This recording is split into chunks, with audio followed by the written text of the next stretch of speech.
اس یثرب کی زمین پر، تو یثرب کی زمین کیا ہو گئی؟ مدینہ طیبہ ہو گئی۔ حضور کی تشریف آوری سے، سرکار کی آمد کے ساتھ وہ یثرب یثرب نہ رہا بلکہ وہ مدینہ منورہ ہو گیا۔ سربن سرب کا معنی ہے بیماری، اور یثرب بیماری کا گھر، ایسا قطع ارض، ایسی جگہ، ایسی دھرتی جہاں ساری بیماریوں نے آ کر ڈیرے لگائے ہیں۔ سرکار نے جو پھیرا لگایا، سرکار نے جو پھیرا لگایا، حضور نے فرمایا اب یہ میرا شہر مدینہ ہے، اس کو کوئی یثرب نہ کہے کیونکہ یہ مدینہ ہے۔ میں نے اس کو شہر بنا دیا، میں نے اس کو مدینہ منورہ، یہ نور سے بھر گیا کہ نور والا جو آ گیا صلی اللہ تعالی علیہ وسلم۔ سرکار علیہ السلام تشریف لائے، یہاں یہودی بھی بستے تھے، مدینہ منورہ میں یہودی بھی رہائش پذیر تھے۔ مدینہ منورہ میں، مدینہ منورہ کے قوالی مضافات ارد گرد، یہ خیبر اور کاموس اور یہ ساری زمینیں یہ یہود کی تھی۔ حضور تشریف لائے، آپ نے صحابہ کرام کو جمع کروایا، فرمایا کوئی تو بھائی سینگ بجاتے ہیں، سینگ بجا کر لوگوں کو جمع کرتے ہیں اپنی عبادت کے لیے۔ یہ جو مجوسی ہے یہ آگ کا پامڑ جلاتے ہیں، آگ جلا کر لوگوں کو بتاتے ہیں کہ آؤ ہم اپنی عبادت کریں۔ کوئی نگارہ بجا کر جمع کرتا ہے اپنے لوگوں کو، تو ہم مسلمانوں کو جمع کرنے کے لیے نماز باجماعت کے لیے کون سا طریقہ اختیار کریں؟ یہ مشورہ ہونے لگا اور 2-4 دن تک مشورہ ہوتا رہا۔ مطلب ہے کہ مشورہ کرو اور جلد بازی نہ کرو، بات کو زیر غور رکھو۔ ہو سکتا ہے کہ جس کا مشورہ قبول کیا جانا ہے وہ ابھی یہاں نہ ہو، انتظار کر لو، وہ کہیں گیا ہوا ہے۔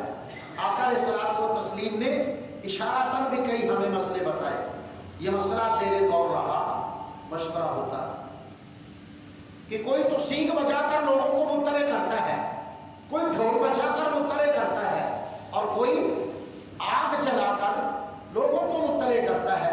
لیکن ہم مسلمانوں کو جمع کرنے کے لیے، نماز کے لیے کون سا طریقہ اختیار کریں؟ ڈھول بجایا کریں، نگارہ بجایا کریں، سینگ بجایا کریں، آگ جلایا کریں؟ مشورہ ہو رہا ہے۔ لو جی، رات گزری، صبح نماز ہوئی اور سارے صحابہ حضور کی خدمت میں حاضر ہوئے۔ ایک صحابی اٹھا، عرض کی رسول اللہ مجھے آج اللہ نے ایک خواب عطا کیا ہے، میں نے دیکھا کوئی غیبی چیزیں ہیں، فرشتے ہیں، جن ہیں، کیا ہے؟ وہ یوں کہہ رہے تھے اللہ اکبر اللہ اکبر اللہ اکبر اللہ اکبر اشہد ان لا الہ الا اللہ۔ اس صحابی نے کھڑے ہو کر 4-5 کلمات سنائے، بیٹھ گیا۔ دوسرا صحابی کھڑا، یا رسول اللہ مجھے آج یہی خواب آیا ہے، میں نے دیکھا کہ کوئی 2 مجسم ہیں، 2 چیزیں ہیں کچھ، وہ یہ پڑھ رہے ہیں اللہ اکبر اللہ اکبر اللہ اکبر۔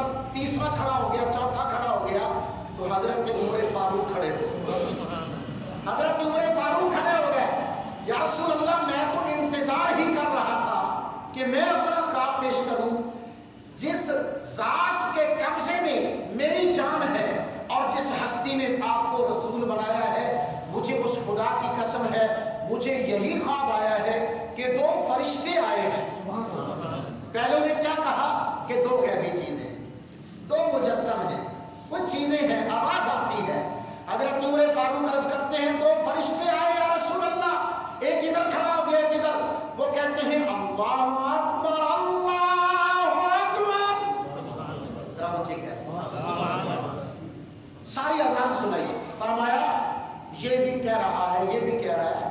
تیسری گواہی اور چوتھی گواہی عمر فاروق کی ہو گئی، خدا کو یہی منظور ہے، بس یہی ہمارا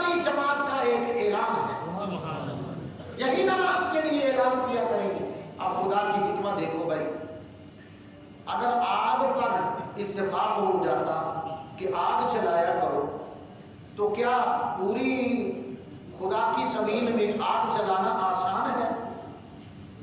کیا ایسے علاقے نہیں ہیں کہ جہاں مسلمان بستے ہیں لیکن لکڑیاں نہیں ہیں، یا لکڑیاں ہیں تو مہنگی ہیں؟ اچھا اگر لکڑی سستی بھی ہو اور 2-4 دن تک طوفان آتا رہے، بارش ہوتی رہے، تو پھر مسلمان کیا جلا کے آگ جلائیں گے جی؟ معاملہ تھا۔ اچھا اگر سینگ بچا کر مسلمانوں کو مطلع کیا جائے کہ جماعت نماز جمعہ کا وقت ہو گیا بھائی وہ ایسے، تو اگر وہ سینگ گم ہو جائے تو پھر کیا کریں گے؟ وہ سینگ کمرے میں پڑا ہوا ہے نا، اور چابی گم ہو گئی ہے اور نماز اذان کا وقت ہو گیا۔ عجیب بات ہے، اگر ہم نگارے پر رکھتے ہیں کہ نگارہ بجایا جائے، تو بھائی نگارہ اگر پھٹ جائے تو پھر، اور دوسرا نگارہ تیار ہونے کے درمیان جو نمازیں ہوں گی وہ کیسے ہوں گی؟ تو ہمارا دین مشینی نہیں ہے، ہمارا دین مشینی نہیں ہے، ہمارا دین دین فطرت ہے کہ لکڑی ہو یا نہ ہو آواز تو ہے، لکڑی ہو نہ ہو، چوب ہو نہ ہو، نگارہ ہو نہ ہو، آواز تو ہے، سردی ہو یا گرمی ہو، بارش ہو یا گرمی ہو، آواز تو ہے جی۔ تو ہماری جو اذان ہے یہ ایک فطری اعلان ہے جی۔ آج بھی ہندو لوگ اپنی عبادت کے لیے گھنٹیاں بجاتے ہیں، مجوسی آگ جلاتے ہیں، لیکن حضور کے غلام جو ہیں اللہ کے دیے ہوئے ہاتھ اور اللہ کی دی ہوئی انگلیاں، اللہ کے دیے ہوئے کانوں میں اللہ کی دی ہوئی آواز کے ساتھ اللہ کا نام لے کر اللہ اکبر سے شروع کرتے ہیں، اور اذان ختم کہاں ہوتی ہے؟ لا الہ، بولو بھائی، اللہ اکبر اپنا بہت بڑی ذات ہے، یہ پہلا جملہ ہے، اور اذان کا آخری جملہ لا الہ الا اللہ، اللہ کے سوا کوئی معبود نہیں۔ تمہیں کس نے بتا دیا کہ اللہ کے سوا کوئی معبود نہیں؟ ہم کہہ تو آئے ہیں اشہد ان محمد رسول اللہ، اس ذات نے ہمیں یہ بتایا ہے کہ اللہ کے سوا کوئی معبود نہیں ہے، جس کی رسالت کی ہم گواہی دے رہے ہیں۔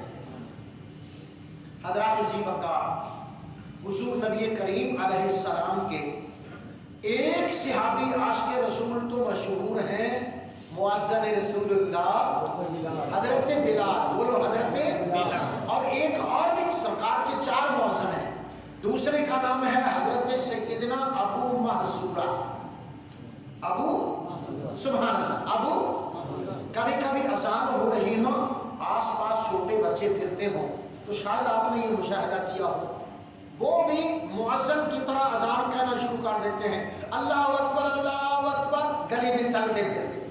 یہ کبھی ہوا مشاہدہ کہ ادھر اذان ہو رہی ہو تو بچے نا وہ کاٹ کرتے ہیں، سن کر جی متاثر ہوتے ہیں نا، وہ بھی کہنا شروع کر دیتے ہیں، ہاتھ میں کوئی شاپر ہے، سامان ہے، گلی میں جا رہا ہے، ادھر اذان ہے، وہ بچہ بھی کہنا شروع کر دیتا ہے اللہ اکبر اللہ اکبر۔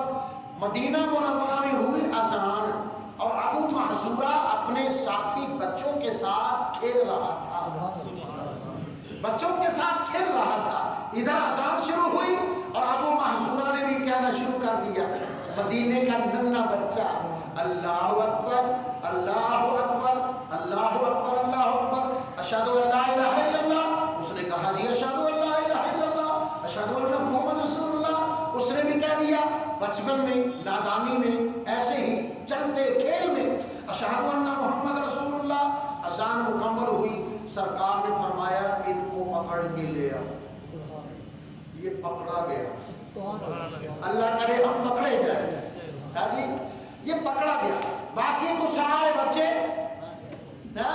دوڑ گئے، یہ کھڑا رہا، یہ کھڑا رہا، اور اپنی بات اگر حق ہو تو حق پہ کھڑے رہنا چاہیے۔